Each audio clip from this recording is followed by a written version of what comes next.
जहाँ तक मेरी मेमोरीज हैं, बाबा को हमेशा जो है एयरफोर्स के जो उनके कोलीग्स थे उनके पास कुछ ना कुछ अच्छा ही कहने को होता था फादर के रिगार्डिंग।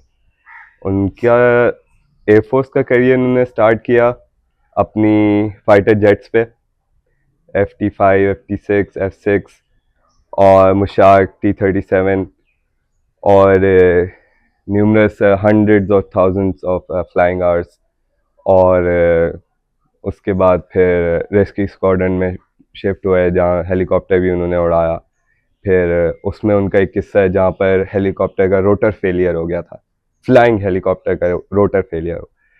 तो वो उन्होंने सेफली लैंड किया, जिसके उनको कमेंडेशन सर्टिफिकेट भी मिला। और उनकी एयरफोर्स की अचीवमेंट में प्रोफेशनल बैज ऑफ एक्सलेंस भी उनको मिला। एयरफोर्स से रिटायर हुए काफ़ी टाइम बाद तो कमर्शियल फ्लाइंग ज्वाइन की। कमर्शियल फ्लाइंग में उन्होंने सबसे पहले शाहीन एयर थी एक, वो ज्वाइन की अराउंड 2010। और वहाँ से उनका कमर्शियल फ्लाइंग का कैरियर स्टार्ट हुआ, जिस पे उनके बाद बोइंग भी थे, एयरबस भी थे और न्यूमरस फ्लाइंग आवर्स, वहाँ भी थाउजेंड्स ऑफ फ्लाइंग आवर्स, बल्कि शाहीन से सरीन, फिर विजन कार्गो, फिर K2। और शाहीन का एक वाक़या उनके कोलीग्स जो जिक्र करते हैं, उधर इंजन फेलियर हुआ था सियालकोट से टेक ऑफ करते हुए, जेट इंजन बोइंग का एक फेल हो गया था। तो उसको वापस लेके आना और सेफली लैंड करना, ये उनकी एक अचीवमेंट। उसके बाद एक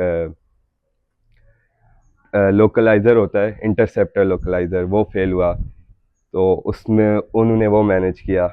फिर बाबा फ्लाइंग इंस्ट्रक्टर हैं, क्वालिफाइड एयरफोर्स में भी थे और कमर्शियल फ्लाइंग में भी।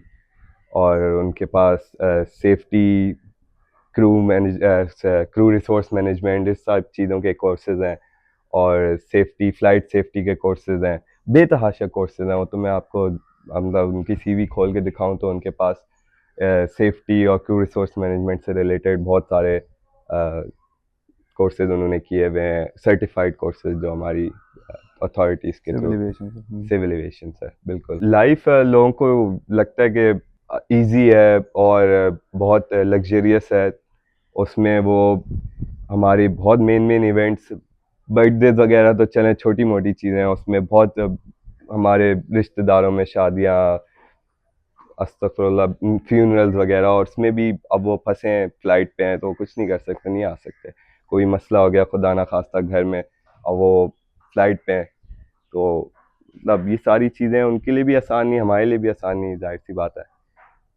और बहुत कॉम्प्रोमाइज़ेज़ इस तरफ से, आप एक एज में आके फैमिली टाइम एंजॉय करना चाहते हैं और इस तरह से, तो वो भी लिमिटेड आपको मिलता है। आधा दिन उनका काम में गुजरता था और सारी चीज़ें हम लोग छोटी मोटी अपनी दिन की चीज़ें खुद मैनेज करते थे। बाबा ऑफिस में ड्यूटी पे होते थे।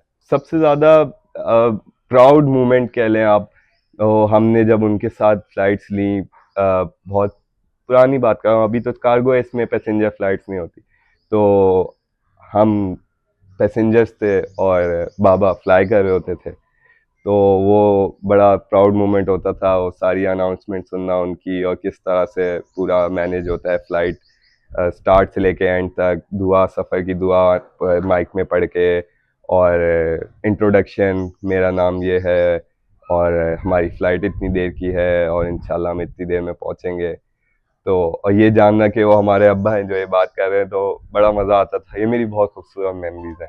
तो ये वाक़या अराउंड मतलब रात को 9 साढ़े 9 के बीच में हुआ था। And afterwards Pakistan navy, Pakistan maritime affairs जो है, उनकी टीम्स डिस्पैच हो गई थी just in the morning to do the rescue, search and rescue operation. तो सबसे पहले तो I am very happy, and मैं उनको मतलब एक तरह से शुक्रगुजार हैं कि Pakistan armed forces as usual they stood up, उन्होंने इसको टेकअप की चीज़ें एंड अपने जो कुछ एसेट्स है वो डिप्लॉय किए। अब जो हम लोग को सिचुएशन सामने नज़र आ रही है वो यही है कि they have done their best, and जो प्लेन का जो फ्यूजलाज है, जो ट्यूब जिसको कहते हैं, और कॉकपिट का जो हिस्सा है, that is deep down into 3000 metres.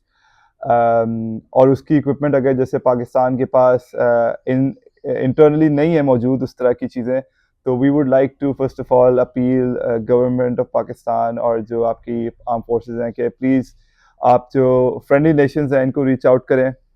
United Nations के कुछ क्लॉजेज हैं जिसको आप ट्रिगर कर सकते हैं to get help in this regard, कि वो डिफरेंट कंट्रीज़ अपनी इक्विपमेंट्स लेके आएँ और जो रैकेज है उसको आप बाहर निकालें, सो दैट जो बाकी क्रू मेंबर्स हैं, हमारी फैमिली है, हम we are in touch with everybody. जो 5 लोग थे, everybody wants their loved one to see them once one last time to get the closure. तो हम लोग का तो ह्यूमैनिटेरियन एंगल से we would really like to appeal कि आप उस पर फर्दर प्रोग्रेस हो। तो that is one of the biggest I would say communication bottleneck right now, के K2 एयरलाइंस की इंतज़ामिया मैनेजमेंट की तरफ से कोई राब्ता नहीं है, let alone कोई सपोर्ट हो।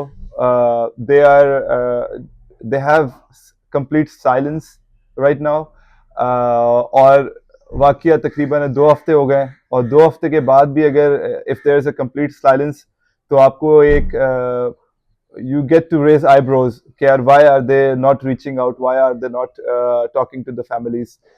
तो उनसे भी I would like to say to them कि आप आए इस चीज़ की अकाउंटेबिलिटी लें। The plane was yours, the crew was yours, you are responsible to talk to the authorities, not us। हम अभी अपने बलबूते पे जो काम कर रहे हैं, सबसे कम्युनिकेशन कर रहे हैं। That was supposed to be the airline, and we would like them to come back to Pakistan if they're not here, जो एयरलाइन मैनेजमेंट है, और यहाँ आए, अथॉरिटीज़ को फेस करें, अकाउंटेबिलिटी फेस करें, जो भी उसमें लीगल फाइनेंशियल हेल्प चाहिए सर्च एंड रेस्क्यू ऑपरेशन को कंटिन्यू करने में, उसमें अथॉरिटीज़ को फुली कोऑपरेट करें उनके साथ।